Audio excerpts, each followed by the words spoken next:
Good morning, leaders and members of the committee.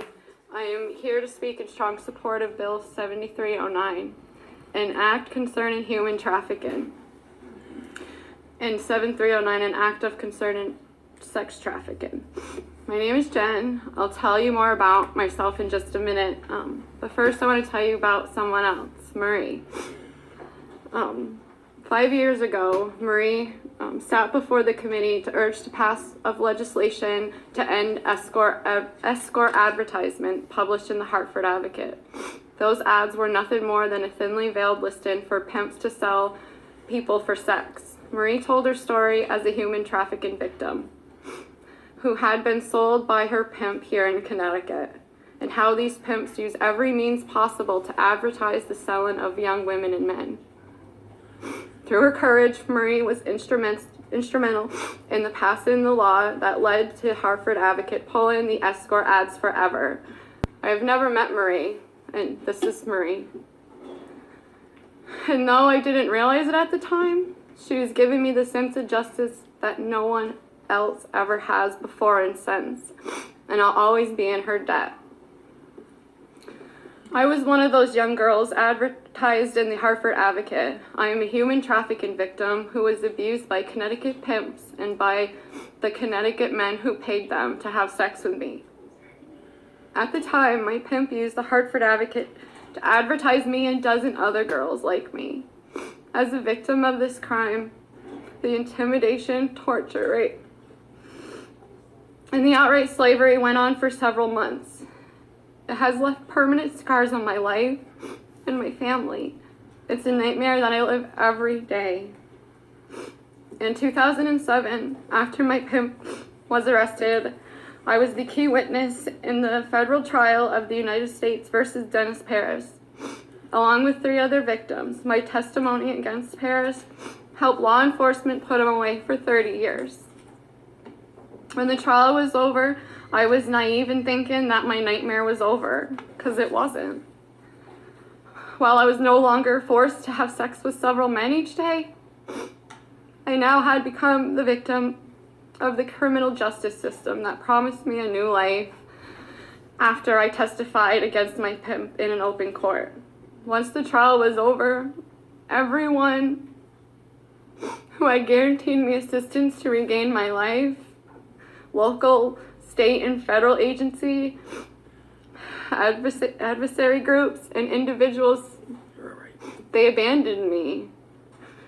After all I had been through, I was enslaved by a pimp, I was drug addicted, sexually assaulted, and the terror going through trial, and they just left me alone.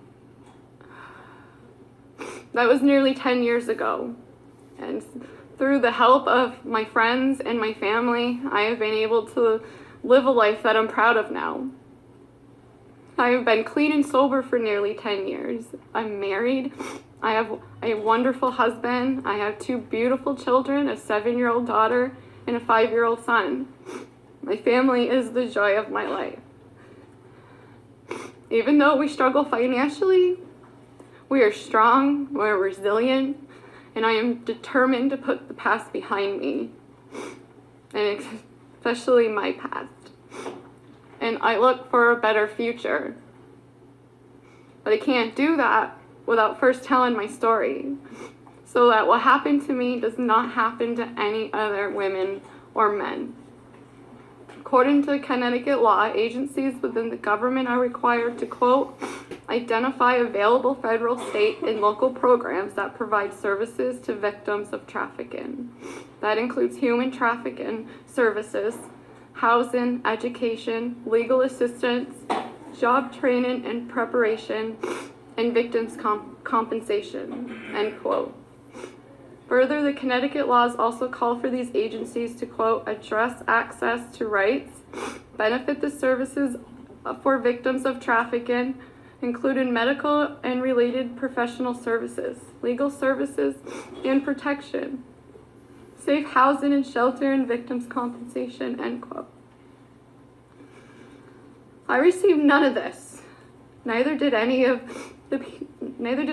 I testified with during the trial. Neither did Marie, whose brave advocacy for human trafficking victims like me continued for years until her untimely death just 2 months ago. Tragically, without the help that she was promised, Marie was never able to recover from the trafficking experience and became a victim yet again, this time to the opiate epidemic. So I'm here today to tell you what truly happens to trafficking victims and urge the passage of legislation that will begin necessary changes that address our real needs here in Connecticut and by example across America. Because most people don't understand that you can't just rescue a traffic victim once. They need to be rescued every day, sometimes for years, by compassionate, devoted people who will keep their promises. And I am here today for Marie. She stood up for me. Now I'm standing up for her. I know it's too late to save her life, but here are so many more victims out there like us who need someone to stand by them and pull them out of the pit of despair and let them know the feeling of freedom, safety, joy, and love. But first of all, they deserve our help. So I'm asking you to give human trafficking victims the help that they deserve and the help that they've been promised. The passage of these two bills, especially the section calling for mental health support, substance abuse program, housing, healthcare, and job training for victims of trafficking and anyone arrested for prostitution, can save lives. The fact that I'm sitting here in front of you today, free, healthy, and sober, is a miracle. Getting out of human trafficking and drug addiction doesn't happen very often, but it should. So let this be a message to everyone who hears me. I no longer speak at the command of my pimp or by the wishes of a trial lawyer or the promises of do-gooders. I speak only for those who have no voice, the victims of the human trafficking, who are waiting for someone to lift them up out of their nightmare and stand with them as they reclaim their lives. I really hope you make the right decision and my voice can finally be heard. Thank you, Jenn, and your voice was heard today.